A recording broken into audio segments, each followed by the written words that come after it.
This is Research Like a Pro, episode 139, How to Add DNA Matches to Your Ancestry Tree. Welcome to Research Like a Pro, a genealogy podcast about taking your research to the next level, hosted by Nicole Dyer and Diana Elder, accredited genealogy professional. Diana and Nicole are the mother-daughter team at FamilyLocket.com and the creators of the Amazon best-selling book, Research Like a Pro, A Genealogist's Guide. I'm Nicole, co-host of the podcast. Join Diana and me as we discuss how to stay organized, make progress in our research, and solve difficult cases. Let's go. Hi, everyone. Welcome to Research Like a Pro. Hi, Nicole. How are you doing today? Good. We've been working on getting our new book out, and it's been really exciting to see it up on Amazon and pre-order. And thanks to all of our listeners and followers who helped us jump to the #1 spot in genealogy books. That was fun. So you can go to Amazon now and search for Research Like a Pro with DNA, and you'll find it there as an ebook. Yeah, it's so exciting to finally have that completed. It's been a work in progress for 2 years, getting that process down and testing it and then getting everything into a book. So we hope everyone will check it out and use it to make some progress with your DNA. Absolutely. What have you been working on, Diana? Well, we just finished up Roots Tech, which was so fun and exciting. It was really an interesting online conference because they had the live chatting feature, and I was busy Thursday, Friday, and Saturday of the conference all day responding to chats from either people at our Family Locket booth for the virtual expo hall or in my classroom chat rooms. And it was super fun to get feedback from people on the classes and answer their questions. So we are excited because Roots Tech is going to keep up all the videos and the expo hall for an entire year. If any of you did not get a chance to listen to any of the classes, you have got a year to go listen to them. So I know a lot of people went on the website and were a little confused about how to find classes. So what I would suggest is just putting in our names. So you can search just for Diana Elder, Nicole Dyer, or Robin Worthland, and then you can find all the classes that we did. And we have everything from 5-minute videos, tips and tricks, up to 20-minute demo videos and 20-minute class videos. And I even have a couple of hour-long videos. So just kind of a little bit of everything for you. So we really hope you'll go check out the fun Roots Tech offerings, and they're all free and available for you. Yes, one thing that's tricky is if you want to watch any booth demo videos, you can't search the class sessions for those. So you have to go to the Expo Hall site and go to the specific booths, and then you can see all the demo videos that people have. And so if you want to see my video on Airtable, that's part of the Family Locket booth. Right. You just have to explore that website a little bit, try doing some of the searches, click around. All right. We just want to remind you that to get our newsletter every Monday with coupon codes and things, you need to sign up for our newsletter. And that will also give you notifications of new podcast episodes and blog posts. And we are starting our spring study group. If you would like to join our next study group, then we have a special email list for that. That is our study group notifications. And the next time you can register for something will be in the summer when we start registration for our fall DNA study group. Yes, and we hope to have many of you join us for that. If you're interested in being a mentor for that, then please look at Family Locket to get more information about how that works. We had a lot of questions during Roots Tech about the study groups and the DNA study group. And so I highly suggest that if you're interested in taking it, that you start now to prepare with kind of upping your game on your DNA education. We're going to talk all about DNA today, and we have a really fun listener spotlight. This is Rick Wilson, PhD from Austin, Texas. And we are excited about this because Rick talks all about some methods that he used that he learned on the podcast about how to do DNA. So here we go. Hi, Diana and Nicole. I just wanted to send you a quick note to say that your podcasts have given me the confidence to help a cousin figure out who his great-grandfather was and think about becoming a professional genealogist. During quarantine, I discovered your podcast, and it has been my traveling companion on my morning walks. Recently, I found a DNA match on MyHeritage that piqued my curiosity because it triangulated with another DNA match I had been actively investigating on Ancestry.com. This match had a partial tree, but a large hole in it due to an adoption. I tried to contact the MyHeritage match, but to no avail. Long story short, I found his cousin's tree on Ancestry and contacted him, and he ultimately shared with me his Ancestry DNA matches, along with his father's and uncle's matches too. I wasn't sure if my genetic connection to him was through the adopted line, but I knew I had to try all avenues. Before I knew it, I was helping him solve the mystery. Despite being adopted, his grandmother always knew her mother, but would only quietly tell select family members the surname of her father. That turned out to be the most helpful clue. Armed with this knowledge, I dug into his DNA matches. While I have been doing genealogy since 2000 and actively using DNA since 2011, I found your podcast both inspiring and helpful. I use new tools such as What Are the Odds and the Leads method that you introduced me to in episodes 68 and 69, respectively, and a number of new and forgotten about research tips scattered across every other episode, including uploading your DNA in multiple sites. For unknown reasons, I was ignoring MyHeritage, but it was this site that helped me to see other patterns that I could not in Ancestry and Family Tree DNA. I was amazed that in a matter of a week, I discovered who his great grandfather was.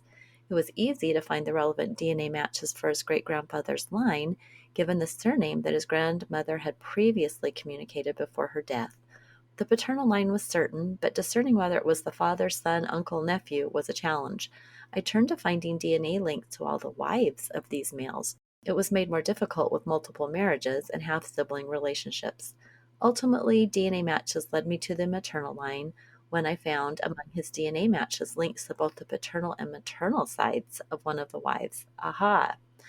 This woman ended up being the mother to his newly discovered great grandfather. Along the way, I also used traditional paper trail research to help better pinpoint which people to investigate first. The best document was a 1915 New Jersey state census that showed his grandmother's mother lived one block away from one of the families of interest, and ultimately his grandmother's father. With her being conceived in 1916, this was the icing on the genealogical cake. I found this entire process exhilarating. I had already used your episode 110 on developmental activities to recently sign up for the FGS conference, but it also now has me thinking about becoming a certified genealogist. And here's just one more kicker. The newly discovered line that I helped my distant cousin uncover happens to contain the family links back to the other DNA match I mentioned earlier as being the reason why I initially contacted him. Unfortunately, it doesn't yet break through my brick wall, but it does get me closer to doing so because I now have a relatively uncommon surname that is common between my initial two DNA matches, and both families are in the same geographic area. This is not a bad clue, given the era I'm now researching is in the late 1700s and early 1800s. Wow. Well, thank you, Rick, for writing that. That was just fun to have a little mini case study working through a research project. Yeah, that was great. And I think it's helpful to hear how somebody else had worked through the case and some of the things that were helpful, like transferring to additional sites for matches and using tools like What Are the Odds, and especially integrating the documentary research. Exactly.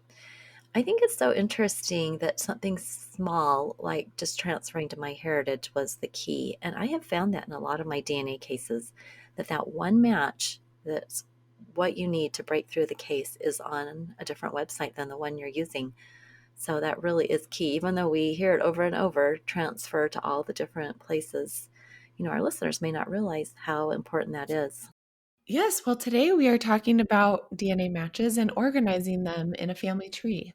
So, why would you want to use a family tree program to put your DNA matches in and organize them that way? There's a lot of reasons. You can add your DNA match to your tree and then link them back to your common ancestor to be able to see that line. You can also include DNA matches from various testing databases all in one central location so that you can see all of the people who are matches in that family. You can check the evidence for the parent child relationships going back to the common ancestor, and you can add documentation. And you can build quick trees for DNA matches who haven't shared a full tree. You can do descendancy research to find potential test takers. And you can build out a matches tree checking for more than one common ancestor, looking at all their different lines, doing a pedigree analysis. All of this is much easier to do in a family tree program than in diagram like Lucidchart. Right. And I'm glad that we're talking about the family tree programs and using them for DNA, because I think this is something that can be really beneficial and actually kind of fun when working with your DNA to do this. I know that one of the people that I chatted with during the Roots Tech conference was concerned because she had so many DNA matches, and anything that we can do to organize them is very beneficial. One of the things to think about is to build a master tree. And this is because you will see so many of your DNA matches that have small trees. Some of them have themselves, their parents, and if you're lucky, grandparents. And that could be for a number of reasons, but many of these just don't go back far enough for you to find the common ancestor. And so, as genetic genealogists, we use tree building tools like Ancestry. Those ancestry hints make us so fast at building trees. And so, it's really helpful to use Ancestry to build those trees. But it can be kind of tricky if you're doing a new tree for each DNA match, because you can soon get a long list of trees. So, if you don't want to have a long list of trees, you can have one master genetic tree and include all the DNA matches of a test taker or all the DNA matches of a particular side of the family. Yes, I started building a lot of DNA match trees, and I had a bunch of different ones that were just for random matches. And it started to get annoying because I would forget, like, who is this person I built a tree for? And I never found the common ancestor, and just kind of seemed frustrating to have them in my list. So I really like this new way of doing it now, where I just build all of the trees for matches in one big tree for each test taker. So, if you're going to be using Ancestry to build your trees, you'll need to think about what privacy setting you want to use. There are three different privacy settings for Ancestry. And the first one is obviously a public tree that's viewable by anybody with an Ancestry subscription. And you can also invite people to collaborate who doesn't have a subscription. People who can see your tree won't be able to see living people. They are marked private automatically if you select living when you create them. If you add someone to your tree, like if you have a public tree and you invite somebody to be a viewer of that tree, they won't see the living people either. But if you invite them as a collaborator, they will see the living people. So there's kind of two different levels. If you don't want to have a public tree, you can create a private tree that's also searchable. And the reason you might want to have a private searchable tree is that other people can still find your tree when they search the public member tree database, but they can't see anything in it. They have to ask your permission first, and then you can share it with them. Another good thing about having a searchable tree like this private searchable tree is that it allows Ancestry through lines to work. And if you don't set your tree to be searchable, Ancestry Throughlines will not be able to generate any hypotheses. So make sure you choose either public or private and searchable if you're planning to use Ancestry Throughlines. And then the last privacy setting is private and unsearchable. And if you don't want your tree to appear in search results, then you should choose this. Just know that it won't be able to work with Ancestry Throughlines. You might want to mark your research trees as unsearchable if you don't want anyone to copy any unproven relationships into their tree, or if you're working on a sensitive case, maybe an adoption case, and you just don't want anyone to see what you're working on. So, in order to make it a private unsearchable tree, you have to select private, and then you have to go into your tree settings and check the box that says also prevent your tree from being found in searches.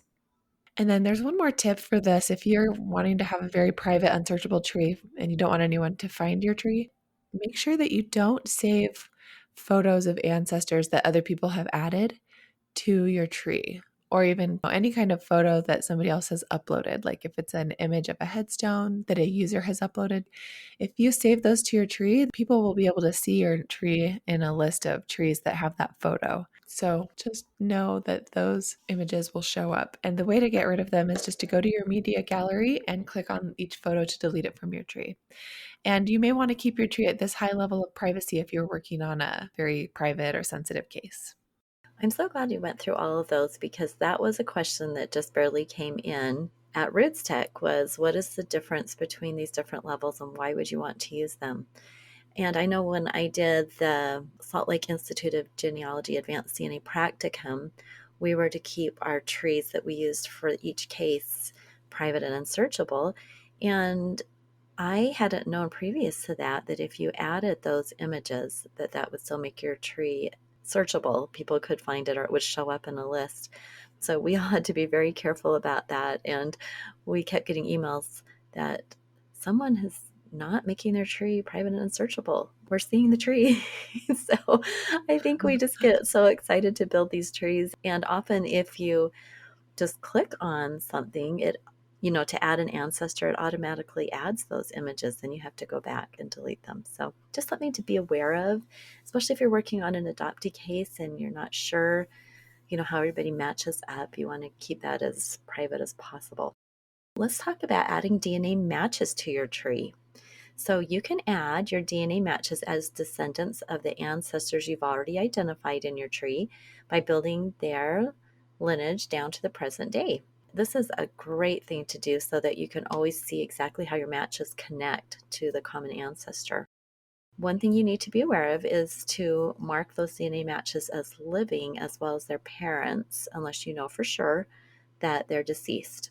And anyone who's marked as living will be kept private when others view your tree, unless, as you said, Nicole, you have let them be a collaborator. I like to add DNA matches to my tree who I think will be useful in proving a certain case, and then attach the sources to document those parent-child relationships back to the common ancestor. And if we are writing a proof argument, we can cite this tree that we have built or add citations for each parent-child link directly to the proof argument. When we're working with our DNA, we always want to make sure that those generational links are accurate because any break in that can signal that DNA match not being a true match. So after we add the profile for the genetic cousin to the tree, then we can link the DNA match page to that profile. And this is a fun thing to do. You go to your DNA match page for your DNA cousin and find the pedigree icon, which is just to the right of the main heading. So for instance, for the match page of Nicole and I, it says you and Diana Elder. So this would be on Nicole's page. And there's a little icon there. And you can click that and it will take you to your tree. And once you find them in your tree, you can link them. And then every time you look at that match page, it will show that they are linked to your tree. And when you click on it, it goes right to their profile in your tree. So sometimes I have a match and I know who they are, but when I go to my tree, I haven't actually added them as a living descendant of our common ancestor. And so then I have to do the work to add those generations down to my match and then I can link them. This is something that's kind of a simple thing that you can do for your closest matches. And the more you do this with your match list, the more you'll feel organized and know exactly who all of your matches are in that match list. Yes, it is nice to have those links right from the match page and be able to click through and see them in your tree. Another quick way to add a line back to the common ancestor is to use through lines. You can add people straight from through lines. So if you haven't used through lines, it basically shows how you might be connected to your DNA matches through a common ancestor. It looks like a big descendancy tree from a certain common ancestor. And so if you have a public or private searchable tree connected to your DNA results, you will probably receive some through lines hypotheses. They're not proven conclusions about ancestors, but they can help you see some possibilities. And after you evaluate the through line, and if it has matches that are larger than 15 centimorgans and they all seem to be shared matches with each other, that's a pretty good indicator that the through line could be accurate. And then you can start checking the documentary research. So if you have already decided that it's accurate and you want to add people to your tree from through lines, you can add each person in the through line down to the DNA match to your tree straight from through lines. But you can't add the DNA match from through lines. You have to add them manually and then link them manually. So it kind of helps you get that line down to the match, and then you can go and add the match to your tree. So, what you can do is if there is a dotted line around a person in through lines, that means the person is not in your tree.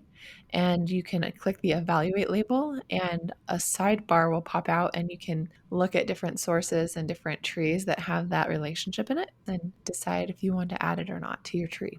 If you do decide to add it, you just click next at the bottom of that side panel, and then that adds the person to your tree. And then you can go to the next person to evaluate and do the same thing. And then after you add the parent of the DNA match, you can click the button in the side panel to go view the parent's profile. And then from their profile page, you can add the match to your tree by clicking add child. After you add the child, you can mark them as living and put in their DNA match name and then link that to your DNA match page for them. One thing to watch out for in through lines is if you're seeing all the DNA matches descending from just one child, it may not be accurate. So usually you'll see a through line hypothesis for an ancestor who has like 4 children, and then there'll be DNA matches descending from all 4 of those different children. But if you just see one child and they're all descending through that person and it's probably your ancestor, that through line doesn't really tell you much about that ancestor. It just tells you about their child. So I've seen some of those before and it seems kind of silly, but you never know. It's a computer generated program. Yeah, as you were talking, I was thinking that, a good way to work through this process would be to use through lines. And you could start with your grandparents and identify all of your first cousins and make sure they're all connected to your tree. And then go on to your second cousins. And I would really recommend just working on one ancestral couple at a time, because what you do is when you're adding these people to through lines, you want to be looking at the records, and hopefully Ancestry is providing some hints with census records or vital records so that you can verify each person that you're adding. And it's just helpful once you are in one family to be working with their records and familiarize yourself again with them. Sometimes we get up on these far branches of our family tree and we kind of forget all the records that we've found in the past for a certain couple. So working with one ancestor and their descendants is a fun way to make sure you've got those connections correct.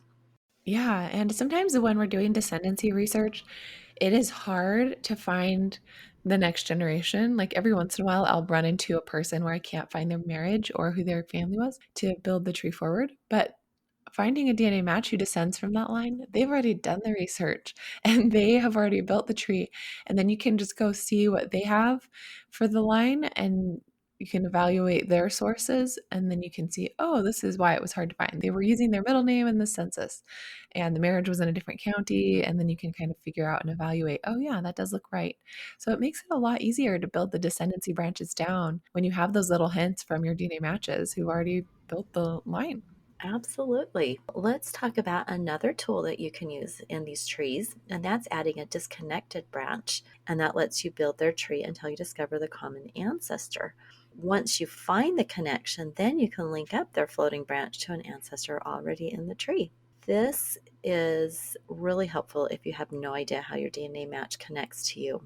Building trees for matches, however, who share less than 15 centimorgans may not be a good practice because they could be a false match. And you really don't want to spend a lot of time building a tree for a match who may not ever share a common ancestor with you. So I would recommend working on those matches who are a little bit closer and building their trees. So, how do you do this? To add a person to your family tree when you don't know how they're related to anyone else in the tree, what you do is you first add them as a spouse or a child to someone that you do have in your tree, and then you simply remove the relationship. So it doesn't matter who you add them to, you're just going to remove that relationship, and then they become a floating or disconnected branch in the tree. And then once you've done the genealogy work and you figure out who the ancestor is, then you can connect them. And so this is a way to do some research for someone within that large genetic tree that you've created and not have to just build another little tree or create a separate little tree. A common reason to do this is when you're building a tree for a close DNA match. Remember, we want to have something larger than 15, so maybe even as large as 40 centimorgans or larger, and you're sure they are a genetic relative. And the hope is that after building up their tree, you'll find that common ancestor and be able to link them. And in this case, you'll add the name of your DNA match as a floating branch to your tree, and you will work to build their tree. And you can use the MyTreeTags feature to tag your matches so you can find these floating branches later. And you can add the link to their position in the tree to a research log so you can remember that you worked on this match's tree. I think sometimes we get going on our research and we forget some of the things that we've done. So having that in your research log is so valuable. The simplest way to add a floating branch to your ancestry tree, as I said, is to add them as a spouse to an existing person and then remove the relationship. And this is even easier than adding them as a child because you only have one person to unlink the relationship with. So you go to the profile of any person in your tree and click the add button on the right side next to family, then click spouse. And then the little pop-up box appears and you type the name of the person you are adding as a floating branch. Then you can choose male or female. If you're adding a spouse to a male, the gender will automatically be female, but then you can change it. And if you're adding a living person, like your genetic match, be sure to select living so they'll be private to people who are viewing your tree. And then go to the person you've added in the list of spouses, click on the person to go to their profile page, and then you edit the relationship and you delete that relationship. And it'll say, are you sure you want to remove this relationship? And you are sure because it wasn't correct. And then after you click remove, the person you added will have no relationships showing in their relationships box. And they're just out there as a floating branch, and you can start building their tree and figuring out how they will eventually connect with you. You may be wondering, how do I ever find that floating branch again if they're not connected to anyone? And there's a couple of ways. Diana mentioned that you can add a link to them in your research log so that you can quickly find them in your tree. There's also the tree search, which I use quite often in Ancestry, where you can search within your own tree and find people that way. And another way is to label them with MyTreeTags at Ancestry. So let's talk about those MyTreeTags. MyTreeTags is a relatively new thing that Ancestry created to give you a way to filter and sort anybody in your tree. But one of the tags that you can use is the DNA match tag.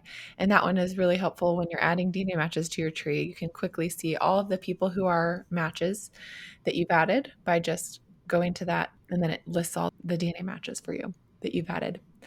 So there's actually 3 default DNA tags that you can use to help identify people in your ancestry tree when you're doing DNA work. And the first one is common DNA ancestor.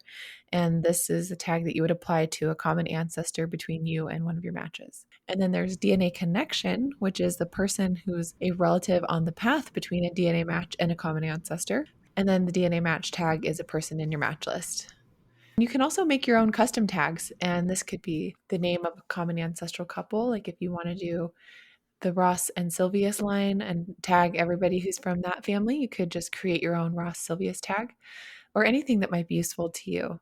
One of the tags I use a lot is a default tag that Ancestry already had, which is hypothesis or something like that, that lets people know that you're still researching this person. I think they have one called actively researching, so that you can let people know this hasn't been proven. I'm still working on it. The great thing about these tags is basically, like I said before, being able to sort and find all of the people who are part of that group. So all of the DNA matches or all of the people who are in the Ross Silvius family. I think the tree tags are so nice, and I'm grateful that Ancestry put those into play for us. And I have seen a lot of people using the actively researching and the DNA tags. So I think those are super fun. It just feels good to have some organization to your DNA matches within your tree on Ancestry. And because so many of us have our DNA on Ancestry and have our trees, it's a great way to connect the two. Now, you might be feeling kind of overwhelmed, thinking, oh my goodness, I have thousands of matches. Do I have to connect them all to my tree? I just want to remind you that when you are researching, that you need to have your focus objective. Of course, there are thousands of projects we could be doing on our ancestry all the time, but we have to focus in on one and make progress one by one. And it's the same thing with your DNA. So, that's what we teach in our Research Like a Pro DNA process. And the new book is going to lead you through that. Our course leads you through that. But it's the same idea. What do you want to know about your DNA matches? Is there an unknown ancestor, or do you have an unknown match? Or do do you just want to verify an ancestor with DNA? You focus in on those DNA matches and you let the rest of them just stay out there. That helps you to feel like you're making progress and not spinning your wheels. So we want you to be able to feel like you're making these small pieces of progress as you go. Yeah, you can't probably add all of your DNA matches to your tree. That's a good point. We're not suggesting that you do that. But when you find ones that are relevant to a project you're doing and you're writing a report or writing a proof argument, that's a really good time to add them to your tree because you're going to be using that match and their documentation back to the common ancestor to prove your case. Right. Well, we hope everyone has fun. And if you do nothing else, just go to your ancestry tree and try doing one of these tips and see how fun it is. It actually is easy and it helps you to feel like you're a little bit more productive and organized with your DNA matches. Okay, everybody, have a great week and we'll talk to you again next week. Bye. Bye-bye. Thank you for listening. We hope that something you heard today will help you make progress in your research. If you want to learn more, purchase our book, Research Like a Pro, A Genealogist Guide, on Amazon.com and other booksellers. You can also register for our Research Like a Pro online course or join our next study group. Learn more at FamilyLocket.com. To share your progress and ask questions, join our private Facebook group by sending us your book receipt or joining our eCourse or study group. If you like what you heard and would like to support this podcast, please subscribe, rate, and review. We hope you'll start now to research like a pro.